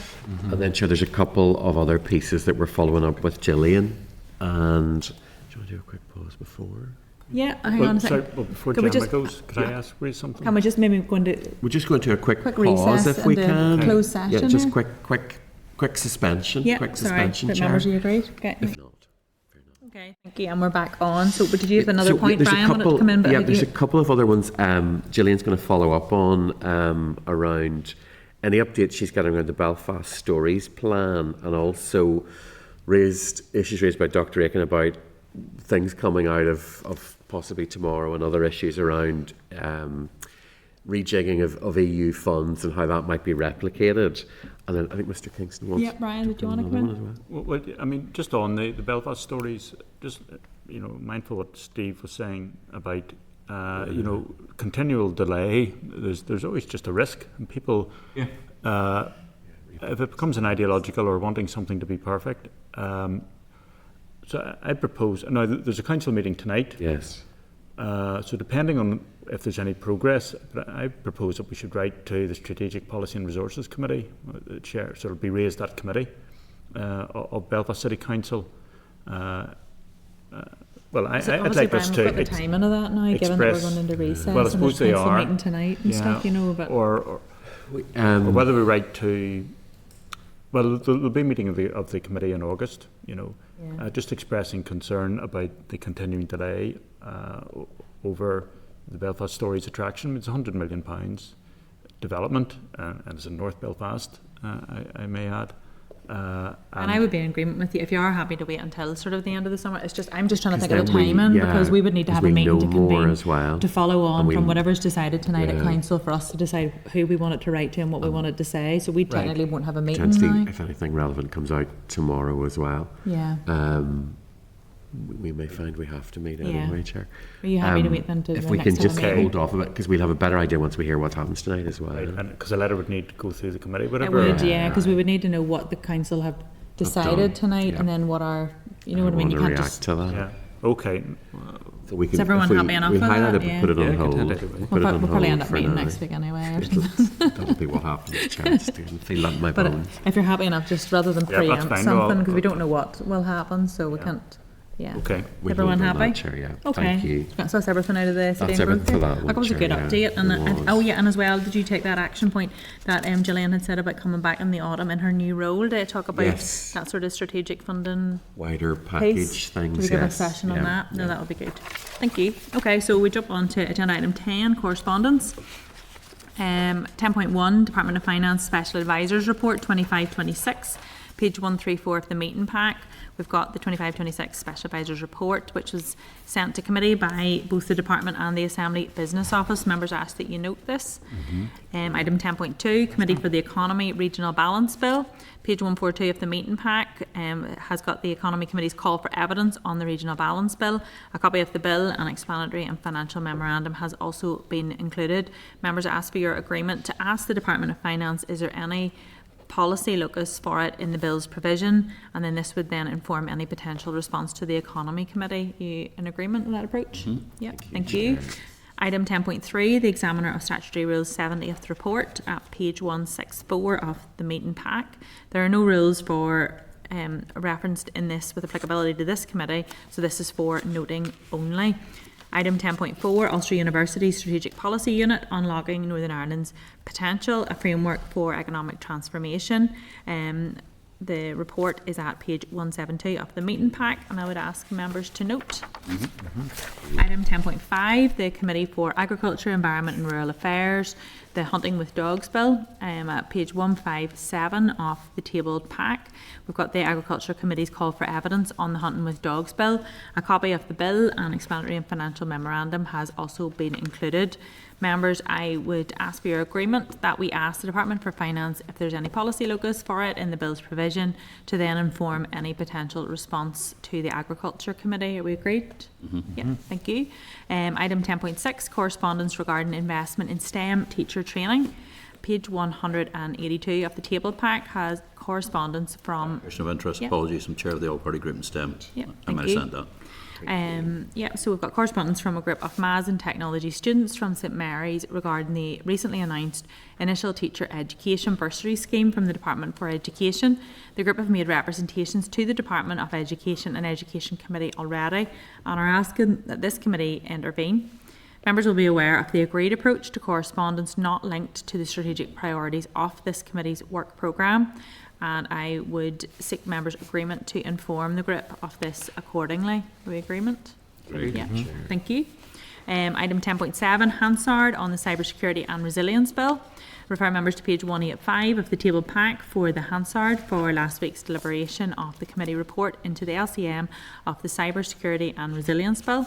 Advise members that, as agreed at last week's meeting, this Hansard will be included in the report's appendices. Item 10.8, NISRA, the 25-26 Annual Report and Accounts. Copy is at page 185 of the table pack. Good to see this published, completed in advance of summer recess. So I just ask members to note. Agenda item 11, the Draft Forward Work Programme. Members, I refer you to page 234 of the meeting pack. Members, as this is the last meeting, unless urgent matters arise until after the summer recess. After recess, the committee will consider its forward work programme for the next session, and I ask Peter to outline some of the details. So, Chair, we've confirmed a few things for autumn. We have a definite date of 7th of October for DSO officials to come back on an oral briefing for the Marriage and Civil Partnership Bill. It'll give us a chance, Chair, to look at the issues around regulations that have been flagged up and that Fiona talked about earlier, and for them to be able to give a bit more information before we proceed any further with just how they see that shaping up. We've a couple of other autumn briefings we've agreed today, including bringing Jillian back. So if members are content, we'll put all those into the updated forward work programme and have that published. Okay.